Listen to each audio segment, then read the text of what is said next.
할렐루야. 우리 이 시간 다 같이 기도하고 하나님 앞에 예배하겠습니다. 아버지 하나님, 주의 선하신 이름을 찬양합니다. 우리의 심령에 주를 아는 지식을 허락해 주시고 이 캄캄한 마음에 하나님의 은혜가 어떻게 역사하시고 빛을 비춰주시고 삶의 존귀함과 아름다움을 그 복됨을 알아가게 하시니 이 시간 우리가 온전히 주님의 이름을 높여드리기 원합니다. 우리의 마음을 주장하여 주시고 살아온 한순간 한순간을 돌아보며 주님 앞에 기쁨으로 경배하게 하여 주시옵소서. 우리를 주의 백성 삼아주신 것, 주님을 예배하는 자리, 이 천국 잔치에 불러주신 은혜를 감사합니다. 우리에게 허락하신 그 모든 일상 속에서 그렇게 주님 하신 일을, 주님 하실 일을 사모하면서 찬송하면서 걸어갈 수 있도록 저희들을 인도하여 주시옵소서. 이 시간 우리가 한자리에 모이지 못하지만 주님 앞에 한 마음으로 모이게 하여 주시옵소서. 더욱 주님을 향하여 간절하게 진실하게 모이게 하여 주시고 또한 힘을 합하여 일하게 하여 주시옵소서. 주님께서 받아주시는 그 마음, 그 사랑 앞에 우리의 모든 생각과 정성과 주님 앞에 표현할 수 있는 모든 것을 이 시간 올려드리기 원하오니 주여 받아주시옵소서. 예수님의 이름으로 기도하옵나이다. 아멘. 오늘 좀 새로운 곡을 한곡 가져왔는데요, 우리 한 소절 한 소절 같이 배우면서 고백하면서 함께 그렇게 찬양했으면 좋겠습니다. 행복이라는 곡으로 시작하겠습니다.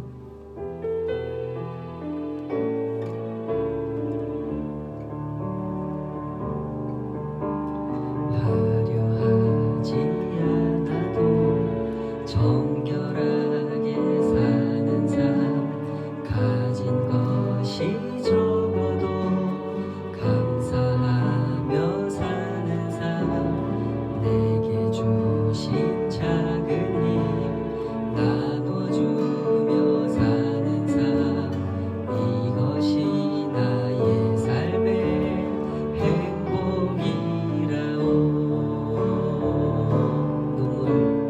눈물 날 일 많지만 기도할 수 있는 것, 억울한 일 많으나 주를 위해 참는 것, 비록 짧은 작은 삶 주 뜻대로 사는 것, 이것이 나의 삶의 행복이라오. 이것이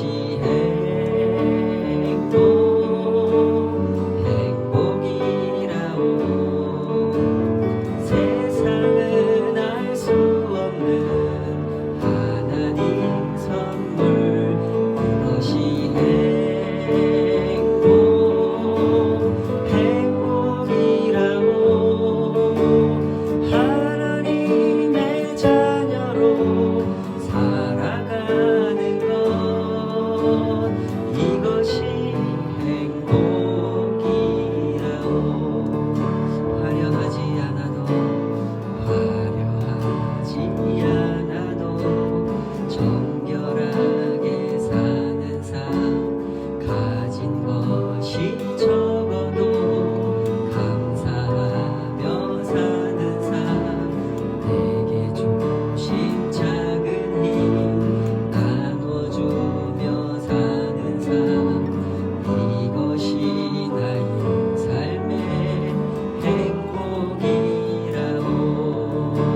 말씀해 주시는 그 목표가 있습니다. 주님 닮기 원합니다. 늘 기도하지만 너무나 터무니없이 사는 인생이지만, 그래서 참 어울리지 않는 기도를 하는 것 같지만, 그러나 주님 그 말씀을 믿고 따라가기 원합니다. 우리를 붙잡아 주시옵소서. 한 주간을 살면서 한 사람을 대하면서 얼마나 주님 닮지 않은 모습으로 살아왔는지, 이 시간 주님 앞에 고백할 수 있기를, 내려놓을 수 있기를, 또 의탁할 수 있기를 원합니다. 무슨 일을 하든지 누구를 만나든지 주님 닮은 모습으로 감당할 수 있도록 우리를 빚어주시옵소서. 이 연단의 시간을 지나면서 험한 세월 속에 더 성격이 난폭해지는 것이 아니라, 더 짜증이 많아지고 불만이 많아지는 것이 아니라, 더 주님 닮아갈 수 있도록 저희들을 붙잡아 주시옵소서. 사모하는 마음으로 이 시간 다 같이 합심해서 기도하겠습니다.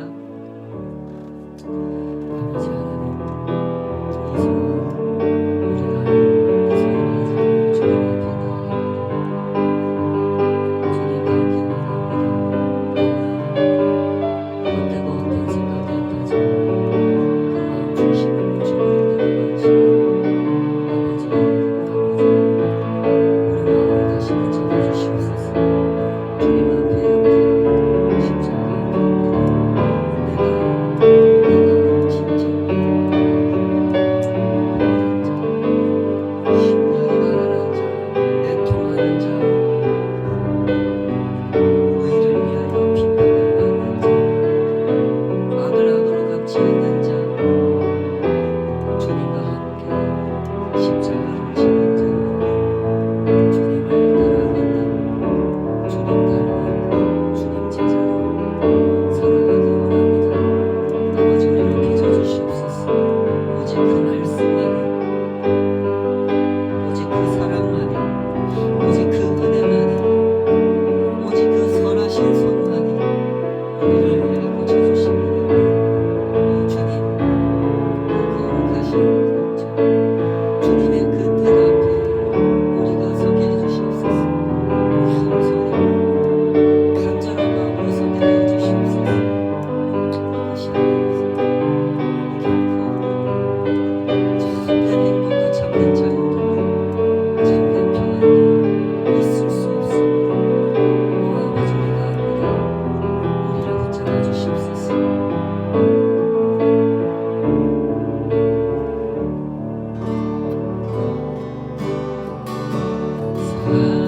사랑의 주님 닮기 원하네.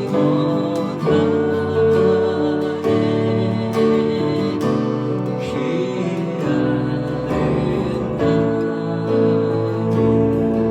아름다운 주 예수, 이 세상에서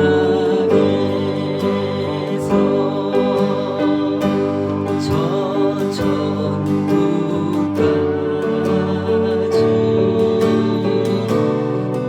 닮기 원하네.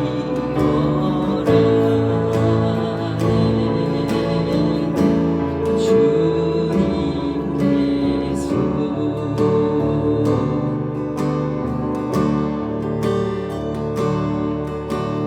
먼저 그 나라와 의를 구하라. 그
저 높은 곳을 향하여 날마다 나아갑니다. 내 뜻과 정성 모두로 날마다 기도합니다. 내 주여 내 발붙드사 그곳에 서게 하소서. 그곳은 빛과 사랑이 언제나 넘치옵니다. 괴로움과 죄가 있는 곳 나 비록 여기 살아도 빛나고 높은 저곳을 날마다 바라봅니다. 내 주여 내 발붙드사 그곳에 서게 하소서. 그곳은 빛과 사랑이 언제나 넘치옵니다. 의심의 안개 거치고 근심의 구름 없는 곳 기쁘고 참된 평화가 거기만 있사옵니다. 내 주여 내 발붙드사 그곳에 서게 하소서. 그곳은 빛과 사랑이 언제나 넘치옵니다. 험하고 높은 이 길을 싸우며 나아갑니다. 다시금 기도하오니 내 주여 인도하소서. 내 주여 내 발붙드사 그곳에 서게 하소서. 그곳은 빛과 사랑이 언제나 넘치옵니다. 내 주를 따라 저 높은 곳에 우뚝 서 봄랑 누리며 즐거운 노래 부르니 내 주여 내 발붙드사 그곳에 서게 하소서. 그곳은 빛과 사랑이 언제나 넘치옵니다. 내 주여 내 발붙드사 그곳에 서게 하소서. 그곳은 빛과 사랑이 언제나 넘치옵니다.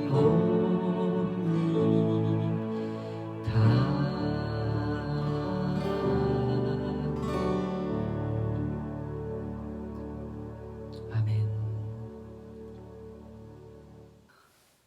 우리 이 시간에는 다 같이 하나님 앞에 드린 예물 위해서 기도하겠습니다.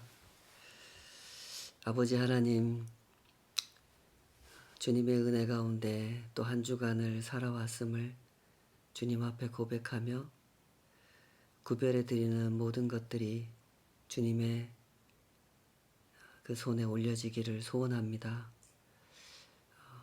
주께서 다스리고 계시는 이 세상이 주님 품 안에서 얼마나 평화를 누리며 또 얼마나 신실하게 공급을 받고 있는지 주님의 백성들이 그 진실을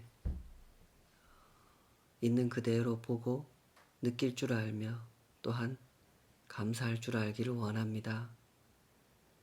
주님의 손을 벗어나 자기 욕망대로 살기를 원하는 사람들이 많은 중에 저희들을 구별하여 주셔서 하나님께서 우리의 모든 것을 공급하시고 우리를 인도하시며 주님께서 약속해 주신 그 회복의 날을 한 걸음 한 걸음 그 날을 향하여 우리를 인도해 가고 계시는 것을 바라볼 수 있도록 저희들을 붙잡아 주신 은혜를 또한 감사합니다. 그 약속을 향하여 날마다 더욱 신실하게 저희들에게 허락하신 순례의 길을 걸어갈 수 있도록 주님 저희들을 꼭 붙잡아 주시옵소서. 주님 앞에 구별하여 드린 모든 것들이 바로 주께서 행하시는 그 선하신 일에 함께 동참하고 쓰임받는 그런 은혜를 또한 누리게 하여 주시옵소서. 우리가 주님 앞에 드릴 때마다 언제나 이 거룩한 소원이 주님 앞에 올려지게 해주시고 그 소원 안에서 저희들의 삶 또한 다스림을 또 다듬어짐을 받게 하여 주시옵소서. 주께서 돌보아 주시는 그 손길 안에서 오늘도 우리의 삶이 그 은혜 가운데 주님께서 행하시는 일과 동행하게 됨을 감사드리오며 이 모든 것을 주님의 그 선하신 손으로 더욱 복되게 빚어주시고 다듬어 주시고 사용해 주실 줄 믿사오며 예수님의 이름으로 기도하옵나이다. 아멘. 예, 오늘 주신 하나님 말씀은 누가복음 1장입니다. 누가복음 1장 26절에서 56절까지. 오늘은 누가복음 1장 26절에서 56절까지 말씀을 가지고 함께 살펴보려고 합니다. 조금 본문이 길어서 줄여서 읽도록 하겠습니다. 누가복음 1장 26절에서 38절까지만 읽고 함께 말씀 살펴보겠습니다. 다 찾으신 줄 알고 함께 읽겠습니다. 시작. 여섯째 달에 천사 가브리엘이 하나님의 보내심을 받아 갈릴리 나사렛이란 동네에 가서 다윗의 자손 요셉이라 하는 사람과 약혼한 처녀에게 이르니 그 처녀의 이름은 마리아라. 그에게 들어가 이르되 은혜를 받은 자여 평안할지어다. 주께서 너와 함께 하시도다 하니 처녀가 그 말을 듣고 놀라 이런 인사가 어찌함인가 생각하매 천사가 이르되 마리아여 무서워하지 말라. 내가 하나님께 은혜를 입었느니라. 보라 내가 잉태하여 아들을 낳으리니 그 이름을 예수라 하라.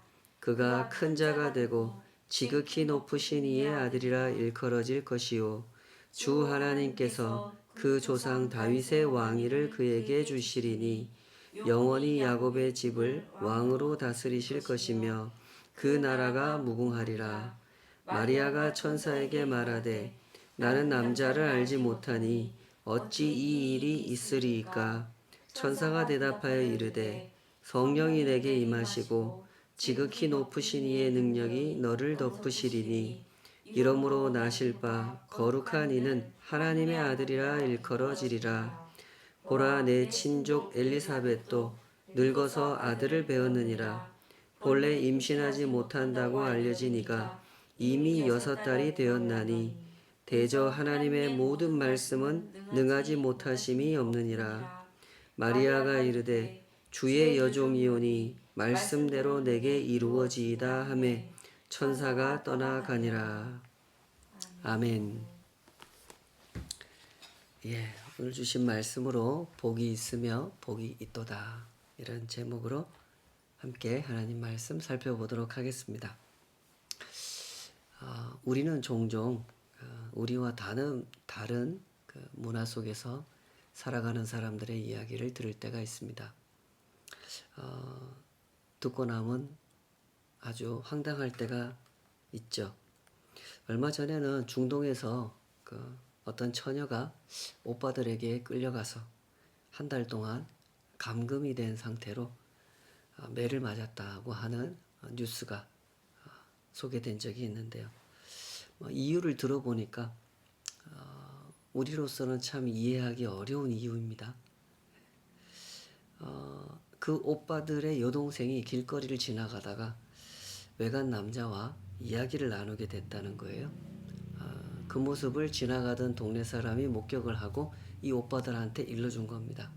그랬더니 이 오빠들이 여동생을 데려다가 가둬놓고 한 달 동안 때렸다는 거죠. 우리로서는 참 이해하기 어려운 풍습이지만 그 지역 사람들에게는 아주 오랫동안 지켜오는 소중한 관습인 것이죠. 아녀자는, 처녀는 가족이 아닌 다른 남자와 대화를 나누면 안 된다. 이런 관습이 그들에게는 소중하게 오랫동안 지켜지고 있는 것이죠. 어쩌면 그 오빠들은 이렇게 말할지 모르겠습니다. 우리는 우리 여동생이 미워서 때린 게 아닙니다. 우리 여동생을 보호하려고 그렇게 한 겁니다. 이렇게 말할지도 모르겠습니다. 세상에는 이렇게 문화의 차이라는 것이 존재합니다.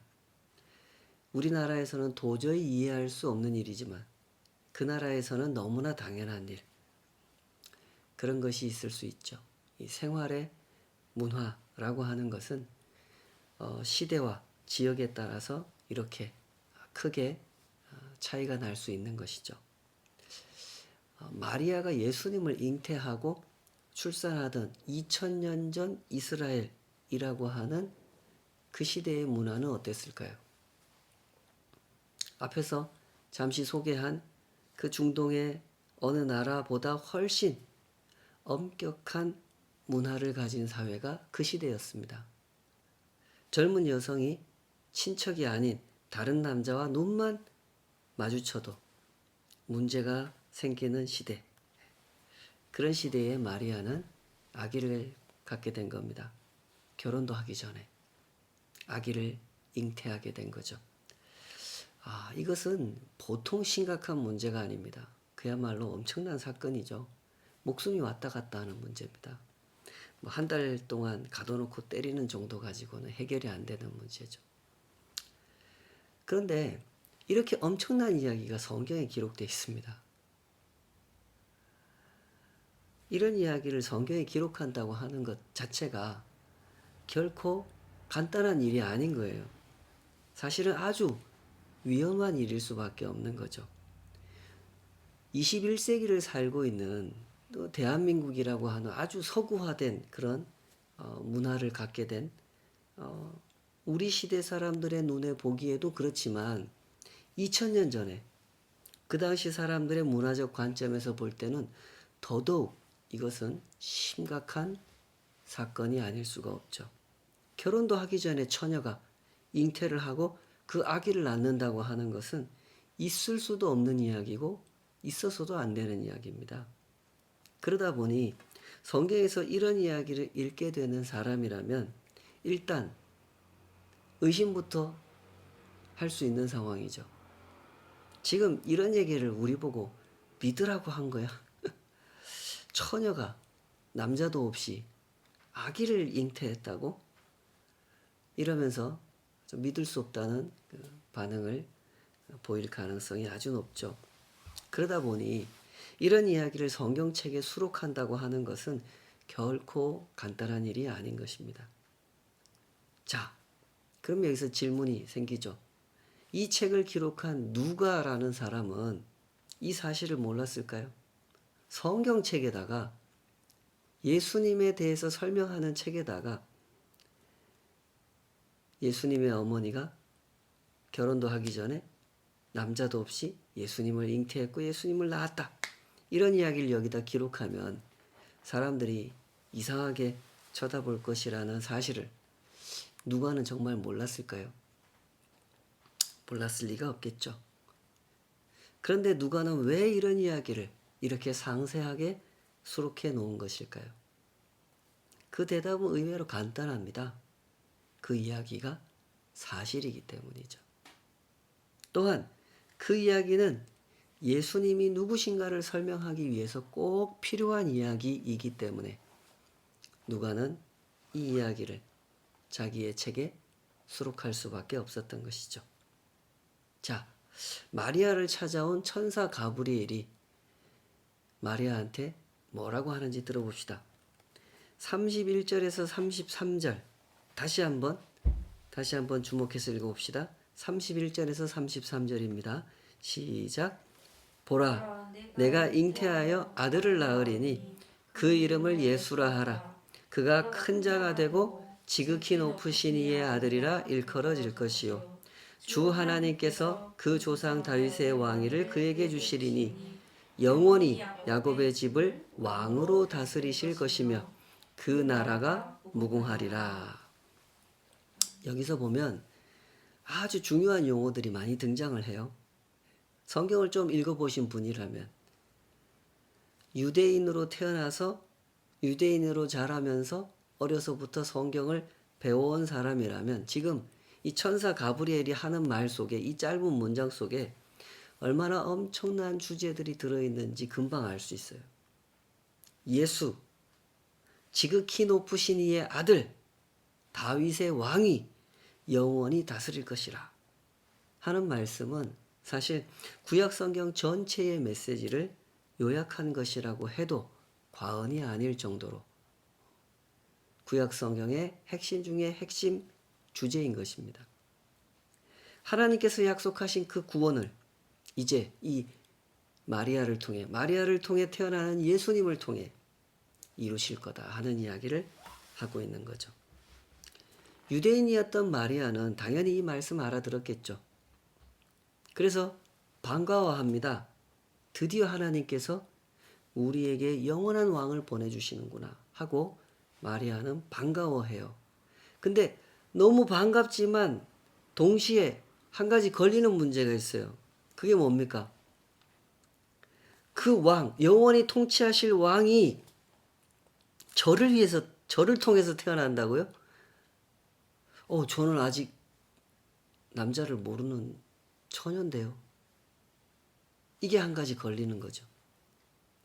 그러자 천사 가브리엘이 설명을 해줍니다. 이것은 사람이 하는 일이 아니다. 하나님께서 하는 일이다. 그러니 너는 그런 거 걱정할 필요 없다. 하나님께 불가능한 일이 어디 있겠냐. 하나님은 말씀으로 세상을 창조하신 하나님이야. 사람을 창조하신 하나님이야. 그 하나님이 처녀의 몸을 통해 하나님의 아들을 태어나게 하는 일, 그거 못하실 리가 없다. 그러니 걱정하지 말아라. 이렇게 설명을 해주죠. 그러자 마리아가 안심을 하고 이렇게 대답해요.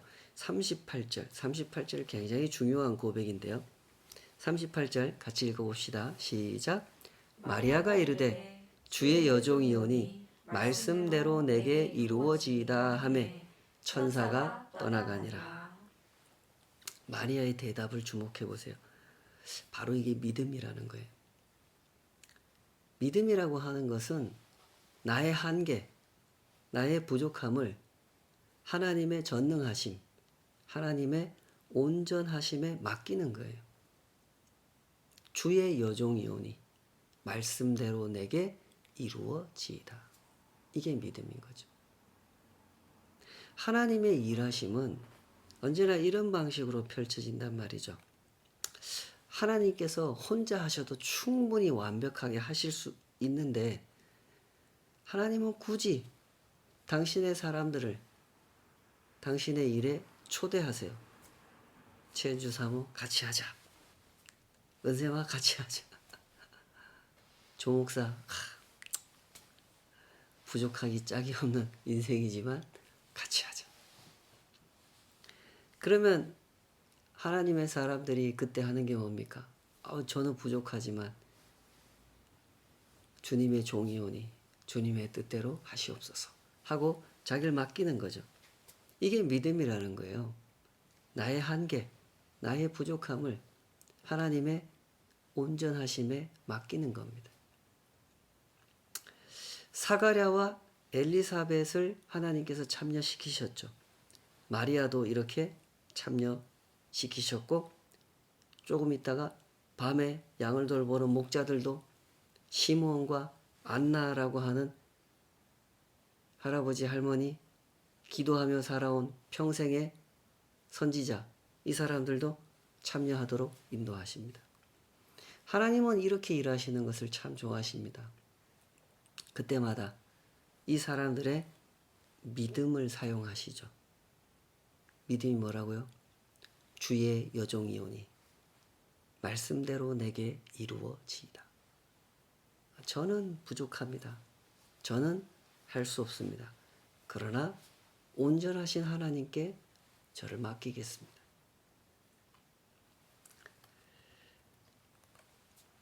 하나님께서는 이런 고백을 아주 복되게 사용해 주시는 것입니다. 물론 그런 고백이 없다고 해서 하나님이 그 사람을 사용하지 못하시는 건 아닙니다. 바로 앞장면에서 우리가 사가랴라는 인물을 봤잖아요.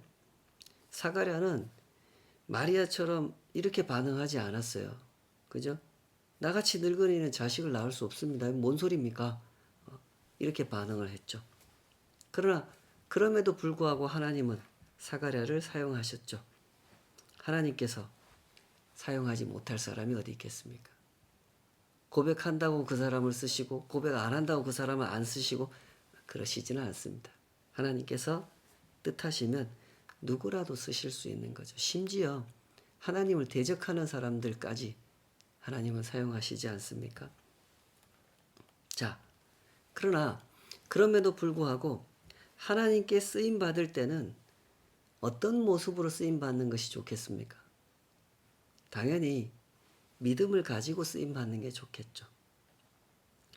주의 여종이오니 주의 말씀대로 내게 이루어지기를 바랍니다. 이런 모습으로 쓰임 받는 것이 좋습니다. 그래서 마리아를 보고 칭송을 하고 마리아를 보고 복 있는 사람이라고 하는 거예요. 마리아가 이제 엘리사벳을 만나러 가잖아요. 엘리사벳을 만났을 때 엘리사벳은 마리아를 보고 노래를 불러요. 엘리사벳은 이미 임신 6개월이잖아요. 마리아는 이제 막 임신하기 시작하는 타이밍이고요. 이 두 사람이 서로 만나요. 만나니까 그 엘리사벳의 뱃속에 있는 침례 요한이 막 기뻐서 뛰는 거죠. 예수님이, 마리아의 몸속에 있는 예수님이 자기를 만나러 왔다. 이것을 알고는 막 기뻐 뛰는 그 장면에서 엘리사벳은 마리아를 향해 노래를 합니다. 우리 그 대목 한번 읽어봅시다. 42절에서 45절까지. 42절에서 45절까지 한번 읽어봅시다. 시작. 큰 소리로 불러 이르되 여자 중에 내가 복이 있으며 내 태중의 아이도 복이 있도다. 내 주의 어머니가 내게 나아오니 이 어찌된 일인가. 보라, 내 문안하는 소리가 내 귀에 들릴 때에 아이가 내 복중에서 기쁨으로 뛰놀아도다. 주께서 하신 말씀이 반드시 이루어지리라고 믿은 그 여자에게 복이 있도다.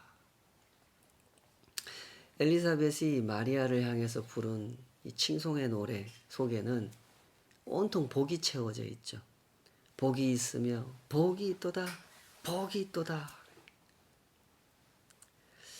근데 잘 보세요. 마리아를 향해서 복 있는 사람이라고 할 때 그 근거가 뭡니까? 왜 마리아를 보고 복 있는 여자라고 하는 거예요? 주께서 하신 말씀이 반드시 이루어지리라고 믿은 그 여자에게는 복이 있도다. 이게 그 근거예요. 구약 성경에 기록된 하나님의 약속, 아브라함에게 주셨고 다윗에게 주셨던 그 약속이 이사야를 통해 말씀하셨고 예레미야를 통해 말씀하셨던 그 약속이 이루어질 것이라고 믿고 기다렸기 때문에 마리아가 복 있는 사람이라는 겁니다. 잘 보세요. 믿음이란 이런 것입니다. 믿음이란 하나님의 약속을 기다리는 거예요.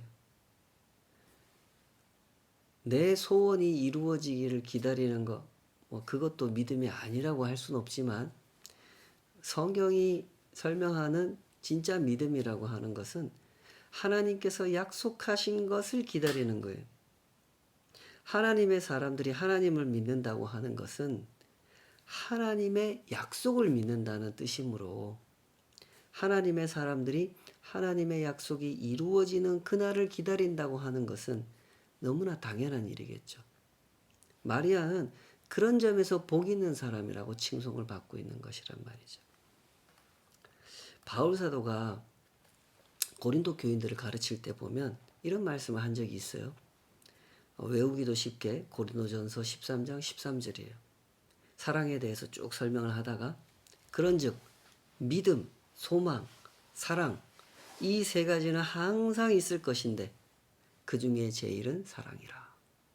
기억나시죠? 여기서도 보면 바울 사도가 믿음, 소망, 사랑을 한 가지로 보고 있다는 점을 우리가 알 수 있습니다. 믿음과 소망과 사랑은 따로따로 존재하는 것이 아니라 함께 존재하는 거라는 거죠. 하나님을 향한 믿음은 하나님 안에서 소망하고 하나님 안에서 사랑하는 것이기 때문에 그것은 하나라는 거예요. 때문에 믿음, 소망, 사랑 이 세 가지는 항상 있을 것이다 라고 표현하고 있는 거죠. 믿음이란 이런 겁니다. 믿음이란 기다리는 거죠. 다시 말해서 그 사람이 무엇을 기다리는지를 보면 그 사람의 믿음을 알 수 있는 거예요. 월급날을 기다리면서 사는 사람은 무엇을 믿고 사는 사람이겠습니까? 쉬는 날을 기다리면서 사는 사람은 무엇을 믿고 사는 사람이겠습니까? 갯돈 타는 날을 기다리는 사람은 무엇을 믿고 사는 사람이겠습니까? 예수님께서 다시 오시는 그날을 기다리는 사람, 그 사람이 예수님을 믿는 사람이 아니겠습니까? 우리 마리아의 입장에서 한번 생각해 보십시다. 이제 마리아는 결혼한 나이가 다 됐습니다. 우리 누가복음에서는 그 대목을 설명하지 않지만 마태복음에 나오죠. 정혼이라는 걸 한 상태였어요.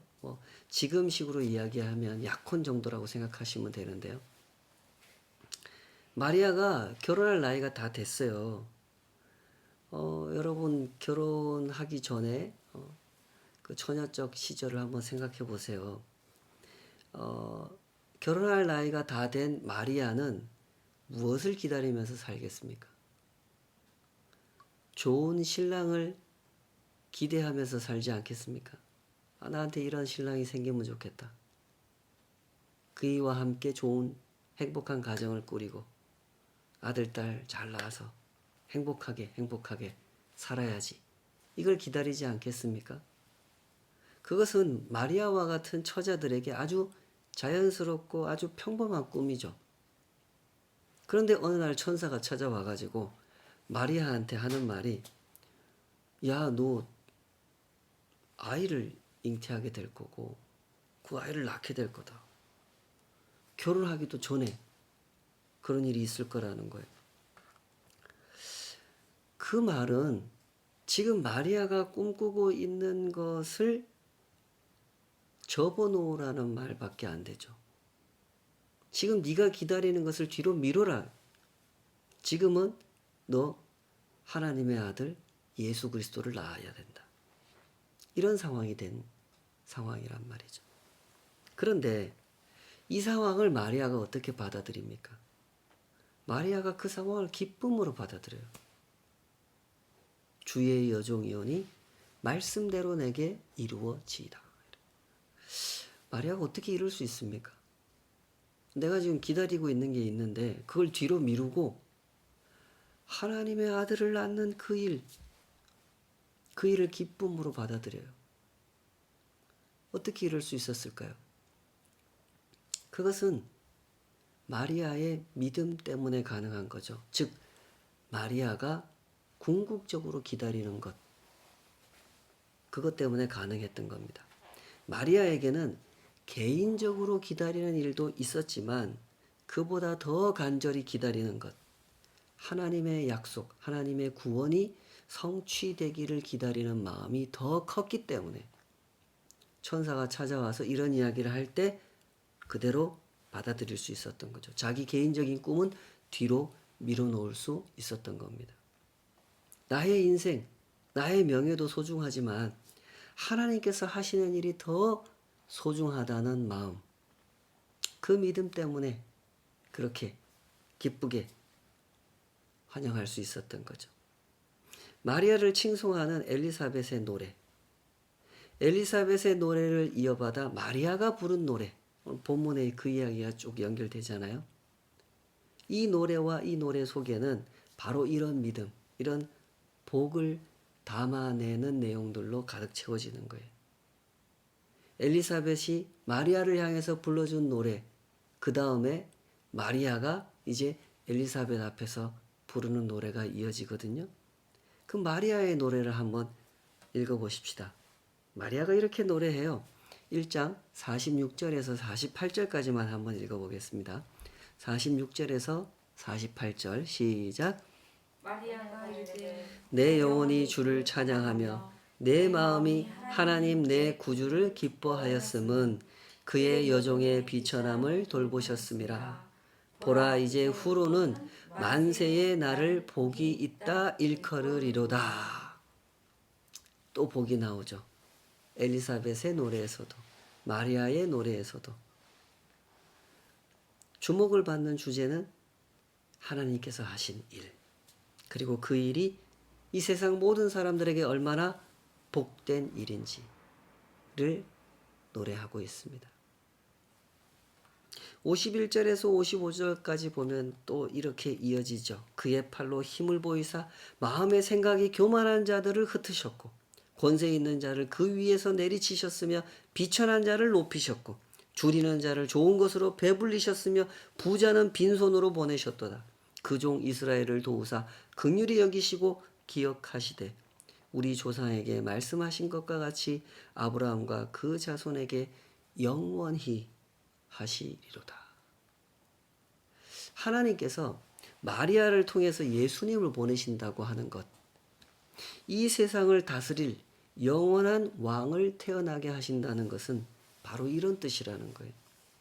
세상의 교만한 자들을 흩어버리시고 권세 있는 자들을 내리치셨고 비천한 자는 높이시고 줄인 자는 배부르게 하심으로써 세상을 정의롭게 은혜롭게 통치하신다는 거죠. 영원히. 마리아는 그 약속을 알았고 그 약속을 기다렸죠. 그래서 이렇게 노래하는 거예요. 하나님께서 그 일을 자기 몸을 통해 이루어 가신다는 것을 알고 이렇게 노래하는 거죠. 세상에 임한 참된 복을 노래한 겁니다. 누가는 이렇게 예수님의 탄생과 관련한 이야기를 들려줍니다. 하나님께서 주신 약속이 어떻게 성취됐는지, 그 과정에서 어떤 사람을 어떻게 사용하셨는지, 하나님께 쓰임받은 사람들, 마리아와 엘리사벳을 통해서 믿음이 무엇인지를 가르쳐 준 것이죠. 믿음이란 추상적인 것 같지만 또한 구체적인 것임을 가르쳐 주고 있는 겁니다. 믿음이란 기다리는 것이란 말이죠. 더 큰 기다림을 위해서 더 작은 기다림을 내려놓는 한 걸음 한 걸음을 걸어가는 것. 그것이 믿음이라는 거죠. 그것이 이 세상에 얼마나 복된 일인지를 경험해 가는 과정. 그것이 믿음의 길이라는 것입니다. 이 이야기를 읽는 사람들을 향해서 누가가 기대하는 것은 무엇일까요? 믿음이 무엇이고 복이 무엇인지 그것을 잘 배우고 잘 따라가는 일. 누가는 그걸 기대할 것입니다. 마리아처럼 고백하면서 주의 여종이오니 말씀대로 내게 이루어지이다 하고 자기를 내어드리는 길. 누가는 기대하겠죠. 표정들이 약간 놀라는 표정인데 너무 염려하지는 마시기 바랍니다. 모든 사람이 마리아 역할을 해야 되는 건 아닙니다. 마리아 역할은 이미 마리아가 했으니까 여러분이 하실 일은 아닙니다. 우리에게는 다른 역할이 주어질 겁니다. 하나님의 사람이란 자기의 일상에서 그 역할을 찾고 그 역할을 감당하려고 하는 사람들이죠. 학생은 학생대로, 직장인은 직장인대로 우리가 그 역할을 잘 감당했으면 좋겠습니다.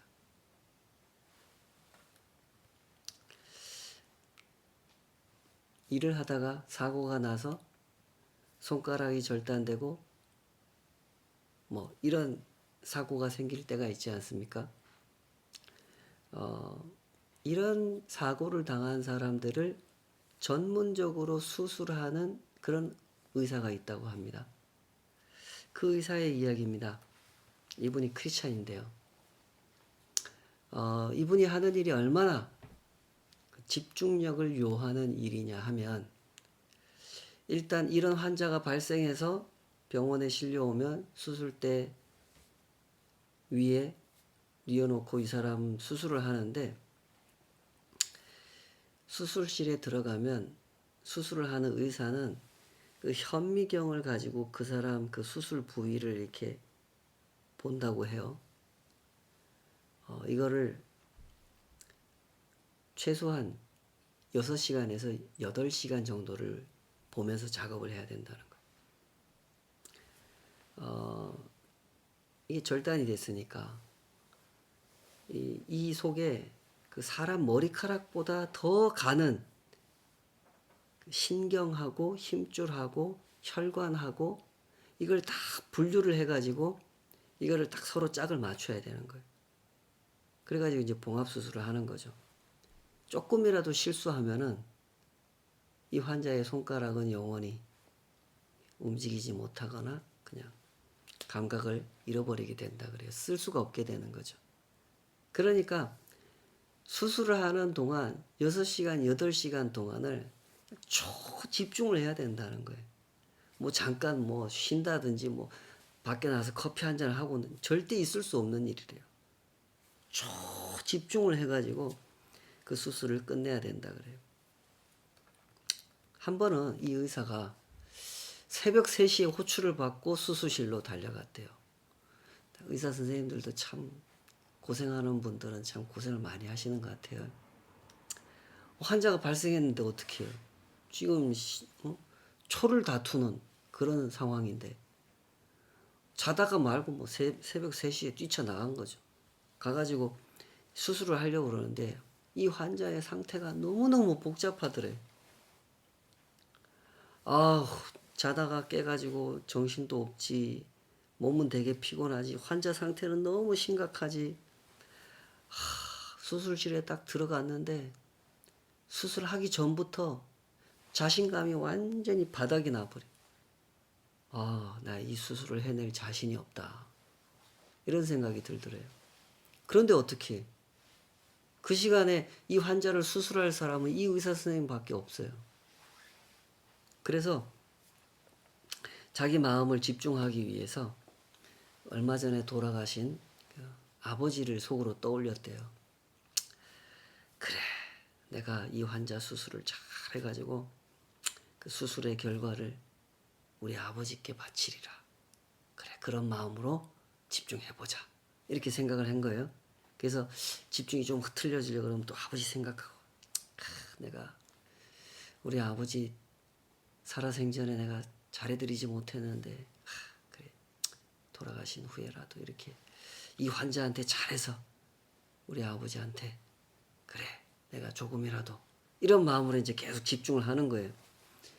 그러면서 집중 해가지고 겨우 수술을 잘 마칠 수 있었다 그래요.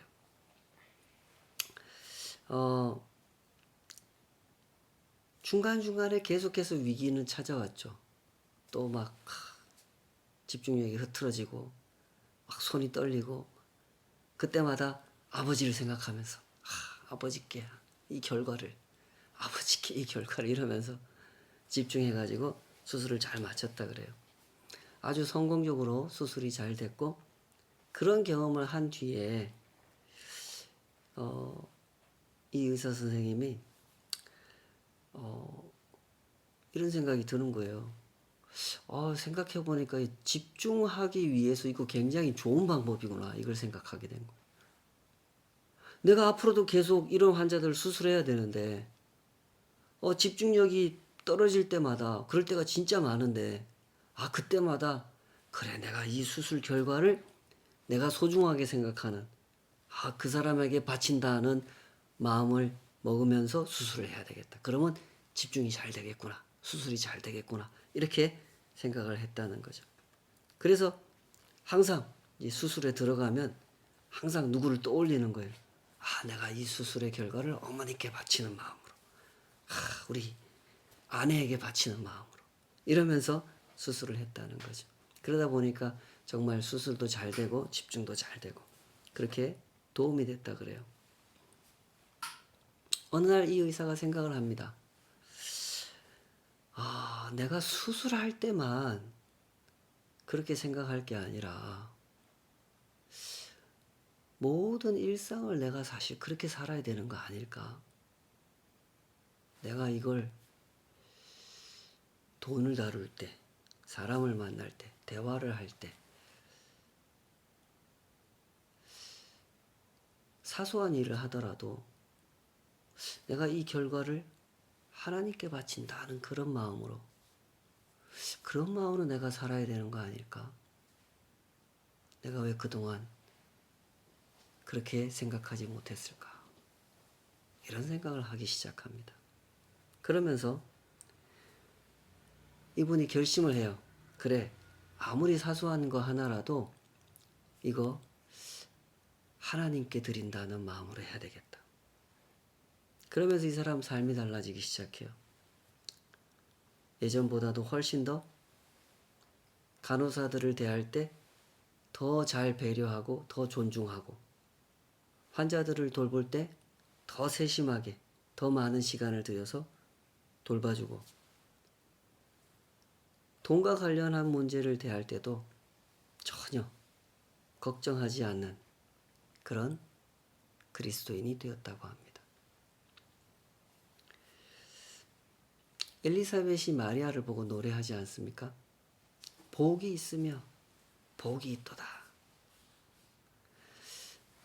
누가 복 있는 사람입니까? 하나님께 쓰임받는 사람이죠. 하나님의 손에 자기를 맡겨드린 사람이에요. 아무리 사소한 일이라 할지라도 내가 그 일을 하나님께 드린다는 마음으로 하겠다. 이렇게 살아가는 사람입니다. 자신에게 주어진 일을 감당할 때 그것을 하나님께 바친다는 마음으로 감당하는 사람. 그 사람은 한 걸음 한 걸음을 걸으면서 믿음을 배워가게 될 거예요. 믿음은 이런 거구나. 믿음으로 인해서 얻게 되는 복을 누리게 될 겁니다. 이런 복을 많이 경험하고 사시죠? 하루하루 더욱 신실하게 충만하게 이런 복을 누리시기를 주님의 이름으로 축복합니다. 기도하겠습니다. 아버지 하나님, 삶이 얼마나 소중한 것인지 우리에게 주어진 일상, 큰 일이든 작은 일이든 그것이 전부다. 우리의 이 작은 손을 통해서 하나님께 드려질 수 있다는 것. 주님, 우리가 그것을 생각하며 살아가기를 소원합니다. 어떤 일은 하나님께 드리는 일이지만 어떤 일은 그렇지 않다고 생각하는 그 어리석음에서 벗어나기를 원합니다. 모든 일이 하나님을 모시고 살아가는 저희들에게는 하나님께 바치는 일이 된다는 사실, 그 사실 앞에 신실하게 진실하게 서기를 원합니다. 그리하여 믿음이 무엇인지 배우고 믿음이 무엇인지 체험해 가기를 원합니다. 그 안에서 저희같이 작은 자들도 하나님께서 써주시는 것을 경험해 가기 원합니다. 주여 우리를 붙잡아 주시옵소서. 믿음이 무엇인지 배워가게 하시고 더욱 구체적이고 실제적으로 경험해 가게 하여 주시옵소서. 마리아처럼 고백하며 주의 여종이오니 말씀하신 대로 내게 이루어지이다.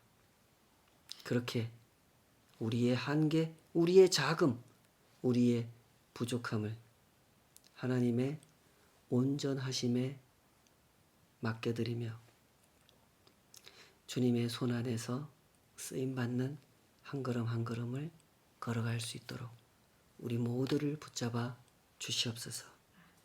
이제는 우리 주 예수 그리스도의 은혜와 아버지 하나님의 놀라우신 사랑하심과 성령 하나님의 내주하시고 동행하시며 도전하시고 우리를 구체적으로 사용해 주시는 그 풍성하신 은혜, 그 풍성하신 역사가 주님과 함께 동행하기를 사모하는 모든 주의 사람들, 믿음이 무엇인지 구체적으로 실제적으로 배워가고 체험하기를 사모하는 모든 주의 백성들 삶 위에 이제로부터 영원까지 함께 하시기를 간절히 축원하옵나이다. 아멘.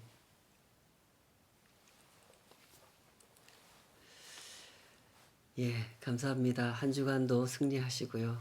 예, 믿음이 무엇인지 일상 속에서 더욱 복되게 체험해 가시기를 항상 응원하겠습니다. 또 뵙겠습니다. 감사합니다.